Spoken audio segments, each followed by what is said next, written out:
আসসালামু আলাইকুম। দুপুর 12টা বেজে 10 মিনিট। বাংলাদেশ বেতার রংপুর। স্থানীয় খবরে আমন্ত্রণ জানাচ্ছি মনোয়ারা মুজাম্মেল রুমা।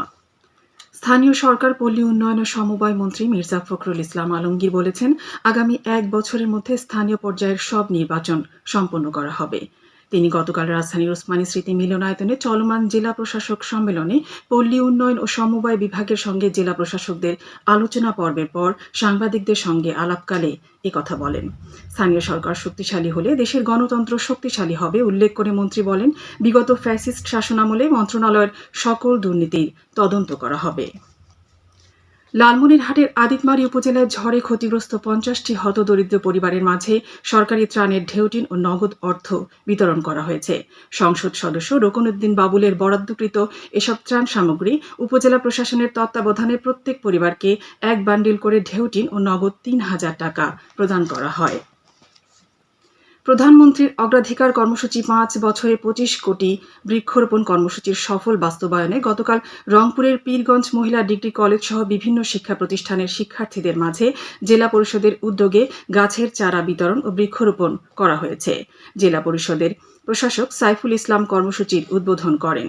কর্মসূচির আওতায় জেলা পরিষদ ডাক বাংলা ও বিভিন্ন সড়কে বৃক্ষরোপণ করা হয়। জেলা পরিষদের প্রধান নির্বাহী কর্মকর্তা মামুনুর রশিদ, উপজেলা নির্বাহী কর্মকর্তা পপি খাতুন এ সময় অন্যান্যের মধ্যে উপস্থিত ছিলেন। প্রধানমন্ত্রীর প্রতিশ্রুত কর্মসূচির অংশ হিসেবে রৌমারী উপজেলার শৌলমারী ইউনিয়নের বোয়ালমারী স্লুইস গেট এলাকায় খাল খনন কাজ শুরু হয়েছে। কর্মসূচির আওতায় 238 মিটার দীর্ঘ এ খাল খননে ব্যয় করা হচ্ছে প্রায় 6 লাখ টাকা। আগামী জুন মাসের মধ্যে এ কাজ শেষ হবে বলে আশা করা হচ্ছে।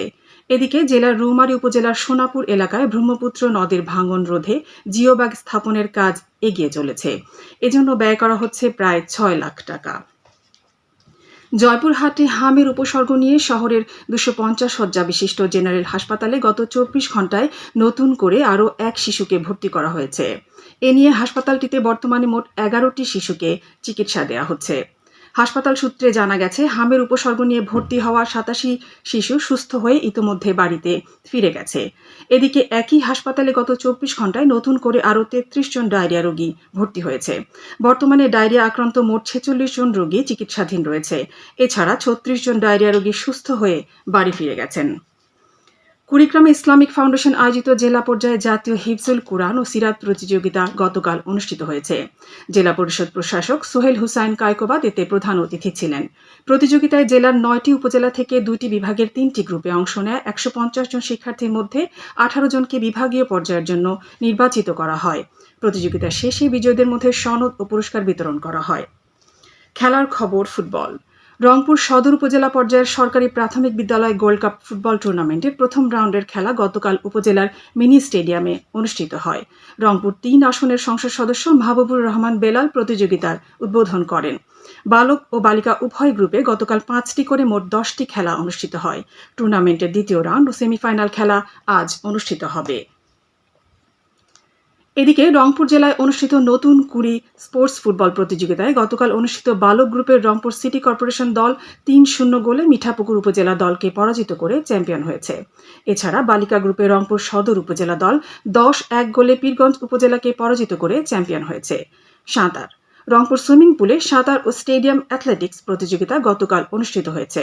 সাঁতারে 4টি ইভেন্টে 72 জন করে বালক বালিকা এবং অ্যাথলেটিক্সে 3টি ইভেন্টে 54 জন করে বালক বালিকা অংশ নেয়। জয়পুরহাটে নতুন করে স্পোর্টসের জেলা পর্যায়ের আজ বালক ও বালিকা গ্রুপের ক্রিকেট ও কাবাডি প্রতিযোগিতা অনুষ্ঠিত হচ্ছে। সকালে জেলা স্টেডিয়ামে অনুষ্ঠানরত ক্রিকেট প্রতিযোগিতার বালিকা গ্রুপের খেলায় জয়পুরহাট পৌরসভা দল 40 রানে কালাই উপজেলা দলকে পরাজিত করে। দুপুরে বালক গ্রুপের ক্রিকেট প্রতিযোগিতার জয়পুরহাট সদর উপজেলা দল ও জয়পুরহাট পৌরসভা দল পরস্পরের মোকাবেলা করবে। এছাড়া স্থানীয় সার্কিট হাউস মাঠে নতুন করে স্পোর্টসের জেলা পর্যায়ে আজ সকালে বালক ও বালিকা গ্রুপের কাবাডি প্রতিযোগিতার 2টি খেলা অনুষ্ঠিত হয়। এর মধ্যে বালক গ্রুপের প্রথম খেলায় জয়পুরহাট সদর উপজেলা দল 51 পয়েন্টে কালাই উপজেলা দলকে এবং দ্বিতীয় খেলায় জয়পুরহাট পৌরসভা দল 4 পয়েন্টে 5 উপজেলা দলকে পরাজিত করে। ক্রিকেট। রংপুর পুলিশ লাইন্স মাঠে অনুষ্ঠানরত টিসিএ মিডিয়া কাপ ক্রিকেট টুর্নামেন্টের আজ 2টি খেলা অনুষ্ঠিত হবে। প্রথম খেলায় আখেরা ওয়ারিয়র্স ও বুড়াইল একাদশ এবং দ্বিতীয় খেলায় ধুম ফাইটার্স ও শ্যামাসুন্দরী রাইডার্স পরস্পরের মোকাবেলা করবে। টিভি ক্যামেরা জার্নালিস্ট অ্যাসোসিয়েশনের উদ্যোগে আয়োজিত টুর্নামেন্টে রংপুরের সাংবাদিকদের ৮টি দল অংশ নিচ্ছে। সবশেষে আবহাওয়া। আজ সন্ধ্যে ৬টা পর্যন্ত অভ্যন্তরীণ নদী বন্দরগুলোর জন্য পূর্বাভাসে বলা হয়েছে, রংপুর, দিনাজপুর, রাজশাহী, পাবনা ও বগুড়া অঞ্চলসমূহের উপর দিয়ে পশ্চিম উত্তর পশ্চিম দিক থেকে ঘন্টায় ৪৫ থেকে ৬০ কিলোমিটার বেগে দমকা থেকে ঝোড়ো হাওয়া বয়ে যেতে পারে। সেই সঙ্গে বৃষ্টি অথবা বজ্রসহ বৃষ্টিপাতের সম্ভাবনা রয়েছে। এসব এলাকার নদীবন্দরসমূহকে ১ নম্বর সতর্কতা সংকেত দেখাতে বলা হয়েছে। খবর শেষ হলো। আমাদের পরবর্তী স্থানীয় খবর প্রচারিত হবে বেলা ২টা ৫ মিনিটে।